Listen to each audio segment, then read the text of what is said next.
Bismillahirrahmanirrahim. Assalamualaikum warahmatullahi wabarakatuh. Annyeonghaseyo.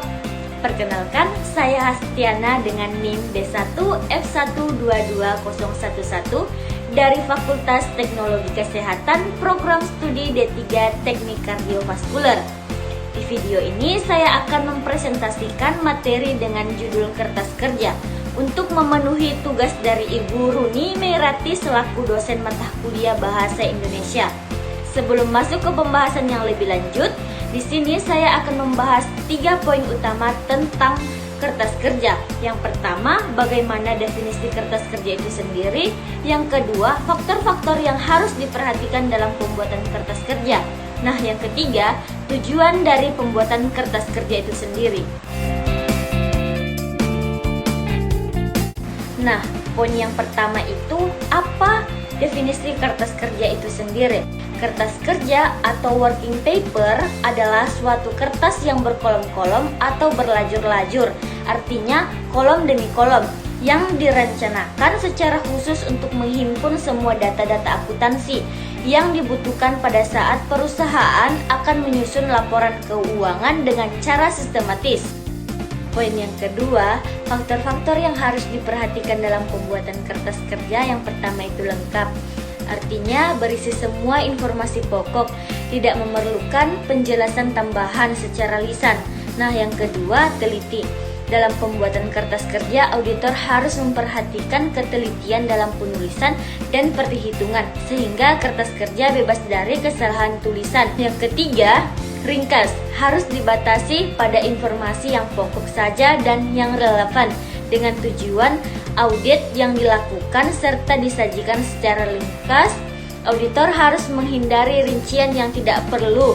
Analisis yang dilakukan oleh auditor harus memerlukan ringkasan dan penafsiran data dan bukan hanya merupakan penyelidikan catatan klien ke dalam kertas kerja.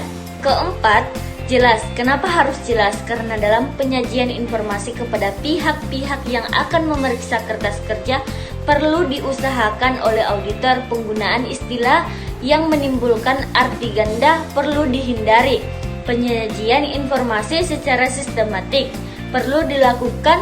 Yang kelima, rapi. Kenapa kerapian dalam pembuatan kertas kerja dan keteraturan penyusunan kertas kerja akan membantu auditor senior dalam mereview hasil pekerjaan stafnya serta memudahkan auditor dalam memperoleh informasi dari kertas kerja.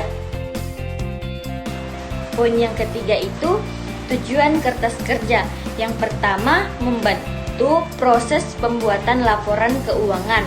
Yang kedua, mengumpulkan data transaksi keuangan. Yang ketiga, melakukan klasifikasi dan penggolongan jenis transaksi. Dan yang keempat, membantu mengurangi human error dalam proses penyusunan laporan keuangan. Yang kelima, melakukan estimasi kemungkinan laporan keuangan yang dihasilkan. Jadi kesimpulannya, kertas kerja adalah suatu kertas yang berkolom-kolom atau berlajur-lajur yang direncanakan secara khusus untuk menghimpun semua data-data akuntansi yang dibutuhkan pada saat perusahaan akan menyusun laporan keuangan dengan secara sistematis.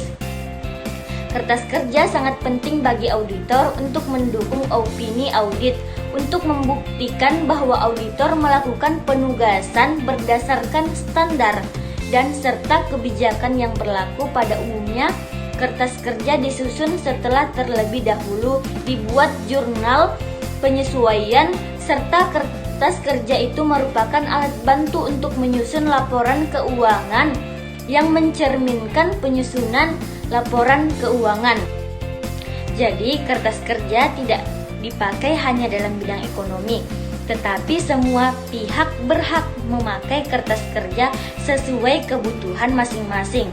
Itulah hasil pemaparan dari saya. Jika ada kesalahan mohon dimaafkan, tetapi sepertinya tidak, karena cewek tidak pernah salah. Sekian dari saya. Wassalamualaikum warahmatullahi wabarakatuh. Annyeong.